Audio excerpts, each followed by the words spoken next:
audience. So all of a sudden, 14 million people are being told uh, by Jeremy Corbell and by George Knapp that David Grusch is the real deal, that there have been these reverse engineering programs of extraterrestrial spacecraft that have been ongoing for decades, and that this is happening in the United States and all over the world. So Joe Rogan is very interested in the UFO issue, and so he, I think, was very supportive of this testimony.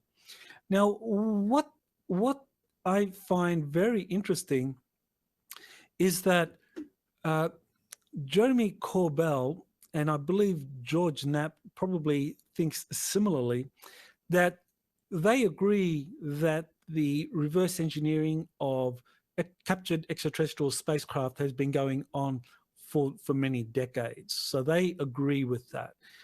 But they hold the opinion that the reverse engineering efforts have been unsuccessful.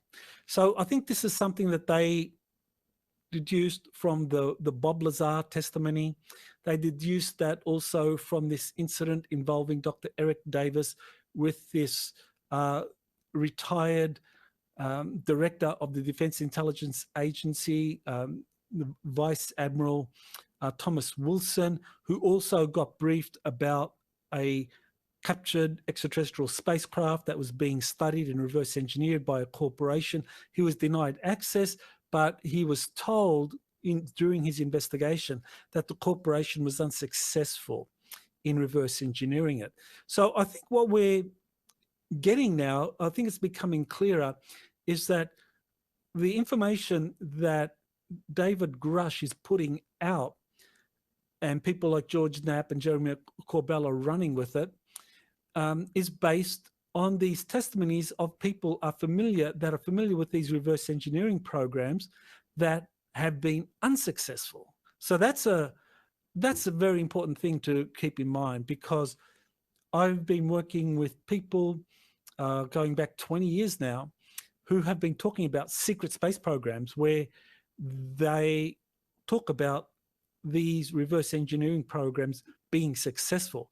So I think what we are witnessing now is like different levels of the onion, or if you're peeling back the onion skin, the most outer layer is that, oh yeah, these are UFO craft, are real.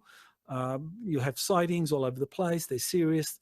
And so that's the first level. So we've gotten past that. Now the second level is that, yes, some of these have crashed, they've been recovered, corporations and think tanks are studying them, but they're just too advanced. It's like giving an iPhone to so like 17th, 18th century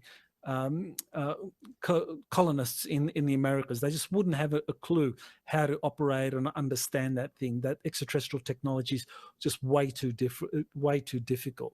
And so that's the second layer. And then you're going to get deeper into the successful reverse engineering programs, but it looks like they're not going to be talking about that anytime soon. So that does raise the point that what we are seeing coming from David Grusch and Jeremy Corbell and Bob Lazar is, in a way, a limited hangout. It's revealing some of the truth. It's going further than previous narratives, which just focused on UFOs being real and them being a national security threat. This narrative that Corbell, Knapp, Lazar, Grusch are putting out is that, yeah, these UFOs have been retrieved.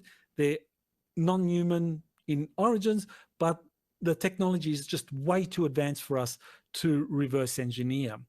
And so, yeah, that's a limited hangout. And I think critics, I mean, there are a number of critics of David Grusch's testimony from the UFO community, and they're saying that this is a limited hangout. And I think now it becomes clearer that yes, indeed, if you're going to say that these reverse engineering programs are real, they've been going on, but they have not been successful in understanding and reverse engineering extraterrestrial craft, then yeah, that's a That's a limited hangout.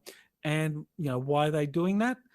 Okay, maybe they're setting something up, and I think we're going to be seeing that. So definitely, very good questions, important questions need to be raised about how far Grusch's testimony takes us into the unraveling the truth about reverse engineering projects concerning extraterrestrial technologies.